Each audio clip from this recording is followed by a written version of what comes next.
ওই গৌতম বুদ্ধ বলেছিলেন ওই মহান প্রতিপালকের দরবার থেকে আসবেন গুরু, তিনি একটা ধর্মের গুরু হবেন না যার চেহারা দিয়ে সুগন্ধি বার হবে, তিনি হবেন জগৎ গুরু, তিনি হবেন বিশ্বের মহান নেতা। অত ভবিষ্যতে মানং সেবে সদা নিব বাসুদেবং গরঙ্গীতি পুণ্য গন্ধানি স্পর্শাম। তার নাম হবে মৈত্র, তার নাম হবে মৈত্র। তিনি হবেন কালো মানুষদের মুক্তির সূর্য, তিনি হবেন নারীর স্বাধীনতার অগ্রদূত। বেদে এমন কথা লেখা আছে, যিনি জীবনে কখনো কোনোদিন একটাও মিথ্যা কথা বলবেন না, যিনি জীবনে কখনো কোনোদিন মানব অথবা দানবের সাথে দুর্ব্যবহার করবেন না, যিনি জীবনে কখনো কোনোদিন পশু পক্ষীর সাথে দুর্ব্যবহার করবেন না, তিনি হবেন নারীর স্বাধীনতার অগ্রদূত। তিনি বিনা কারণে গাছের ফল ফুল পাতা ছিঁড়বেন না, তেনার নাম হবে মৈত্র। যেটা বাংলা করলে হবে প্রশংসিত, যেটা আরবি করলে হবে মুহাম্মাদুর রাসূলুল্লাহ। জোরে বলে সুবহানাল্লাহ, আর একটু জোরে বলে সুবহানাল্লাহ। এ মুসলমানের ছেলেরা, এ আমার তরুণেরা, যুবকেরা, কোরআনে এমন কথা বলা হয়েছে, কোরআনেতে পারা নম্বর 28, সূরার নাম সূরা সফ। আমার আল্লাহ পাক জগতের মানুষকে জানিয়ে দেয়, ওয়াইদ ক্বালা ঈসা ইবনু মারইয়াম ইয়া বানি ইসরাঈল ইন্নী রাসূলুল্লাহ ইলাইকুম মুসাদ্দিকাল লিমা বাইনা ইয়াদাইহি মিনাত তাওরাত ওয়া মুবাশশিরাম বিরাসূলিন ইয়াতি মিন বাদি ইসমুহু আহমদ। আমি মারইয়ামের ছেলে ঈসা নবী আলাইহিস সালাম বলছি, এ বনি ইসরাইল শোনো শোনো, ইন্নী রাসূলুল্লাহ, আমি আল্লাহ পাকের রাসূল, নিশ্চয়ই আমার উপর তাওরাত কিতাব নাজিল হয়েছে। হ্যাঁ, আমি ঈসা নবী বলি, আমার পরে মানব জাতির কল্যাণকর্তা হয়ে সত্যের বাণী প্রচার করনেওয়ালা পৃথিবীর জমিনে একজন আসবেন, তিনি হবেন জগৎ গুরু, বিশ্বের মহান নেতা, জানাবে মুহাম্মাদুর রাসূলুল্লাহ। এ মুসলমান সোনার টুকরো বন্ধুরা, মনে রেখে দেবেন, জেনে রেখে দেবেন, আল্লাহর নবী পৃথিবীতে তখনও আসেন নাই। নবীজির ভূমিষ্ঠ হওয়ার 49 দিন আগে ওই জালিম বাদশা আবরাহা কাবাঘর ধ্বংস করতে গিয়েছিল। কাবাঘরটা মিটিয়ে দেবে, ইসলামের নাম নিশানা শেষ করে দেবে। জালিম আবরাহা বাদশা হস্ত বাহিনী, সৈন্য সিপাহী নিয়ে কাবাঘরে কাছাকাছি গিয়েছিল। আল্লাহ পাক বলেছিল, ঘর আমার, দায়িত্ব আমার, হিফাজত করনেওয়ালা আমি আল্লাহ। আমরা কার বান্দা? আমরা যদি আল্লাহর বান্দা হই তো আল্লাহ আমাদের হেফাজত করবে কি করবে না? শ্বশুরের 3টে বৌমা, কটা? সকালবেলায় চায়ের দোকানে বসে আর বলে, বৌমা আমার একটাই। কটা? আসলে বৌমা কটা? কিন্তু আদর করে আবদার করে বলে কয়টাকে? একটাকে। বৌমা আমার। কেন? সকাল হলেই বৌমা কলগেটটা ধরিয়ে বলছে, আব্বা বিরাজ করো। ছোট বৌমা, আব্বা চা খাও, খাঁটি দুধের চা, বিস্কুট, আব্বা একটু ঘি দিয়ে মুড়ি দেবো, আব্বা খাও। মুড়ি ফুড়ি খাওয়া হয়ে গেছে, বলে আব্বা টিফিন দিই। দুটো ফল টল কেটে দিয়েছে ছোট বৌমা, আব্বা তোমার বিড়িটা ধরিয়ে দিই। আরে সুবহানাল্লাহ, আমার এমন বৌমা, কোথায় যে ছিলি মা, দে। বিড়িতে টান মারছে, বৌমার জন্য খুব দোয়া করছে। দুপুরবেলায় 12টার সময় বলছে, আব্বা পানি তুলে দিয়েছি, গোসলটা করো, লুঙ্গি ধুইও না, আমি ধোবো আব্বা।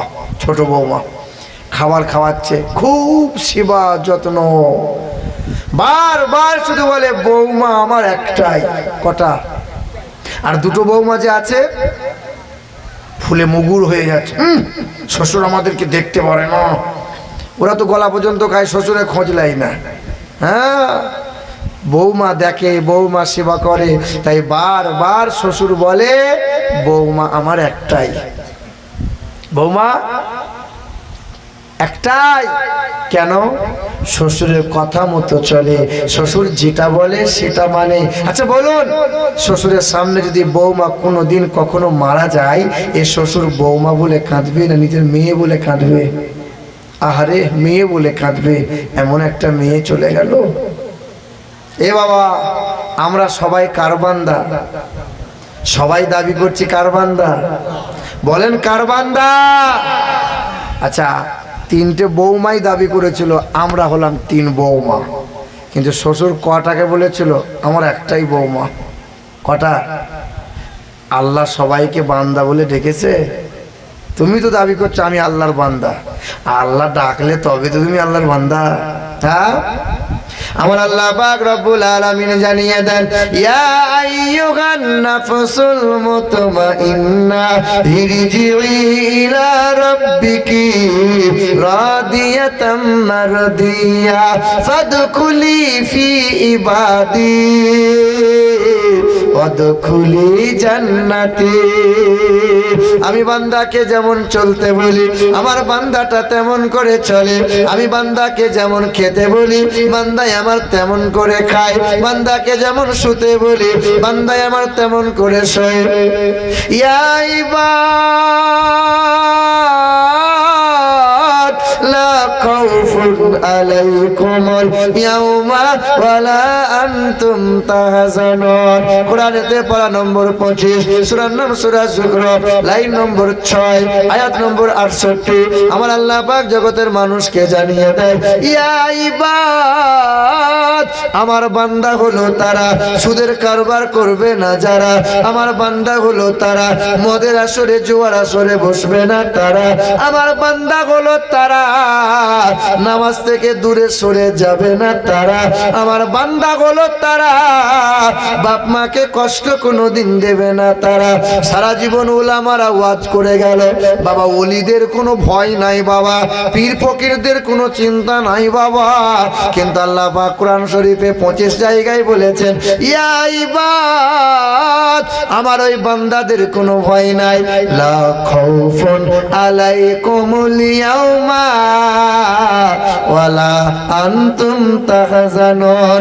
আমার বান্দার কোনো ভয় নাই, আমার বান্দার কোনো চিন্তা নাই, কেউ তোকে মারতে পারবে না, কেউ তোকে অপমান করতে পারবে না, তোর দায়িত্ব নেওয়ার মালিক আমি আল্লাহ।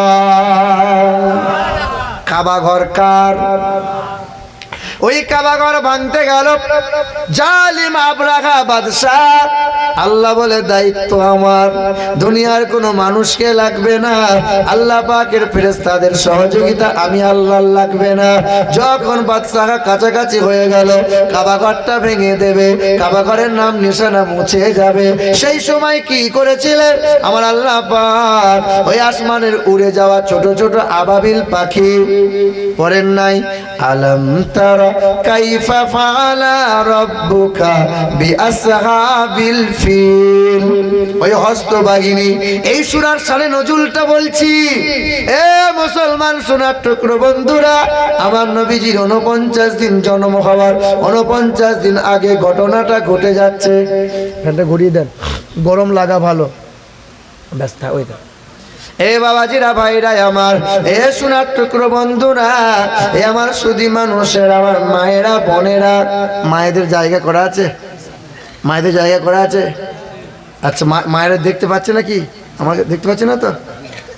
বাবাজিরা ভাইরা আমার, ও আমার মায়ের, আমার বোনেরা, আবরাহা বাদশা কাছাকাছি হয়ে গেল, আল্লাহ পাকের অর্ডার হয়ে গেল, এ আবাবিল পাখি, ছোট ছোট কাকড়গুলো মুখে তুলে নাও, আমি আল্লাহ পাক যখন হুকুম করে দেব কাকড়গুলো তখন তোমরা আকাশ থেকে ফেলতে লাগবে।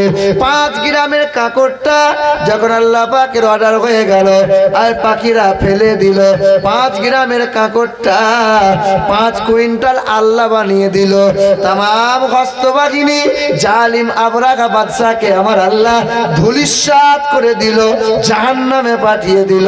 বাবারা ভাইরা আমার, কোনো পালোয়ান লাগে নাই, ফেরেশতা লাগে নাই, আবাবিল পাখি দিয়ে আমার আল্লাহ ধ্বংস করেছে। ইতিহাস জানা আছে না নাই? হ্যাঁ মুসলমান, সেই আল্লাহ এখনো আছে না নাই?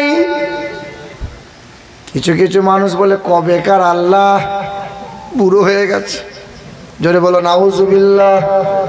এ মুসলমান সোনার টুকরো বন্ধুরা, যে আল্লাহ ইব্রাহিম নবীকে কঠিন আগুন থেকে নাজাত দেয়, ওই আল্লাহ এখনো আছে না নাই?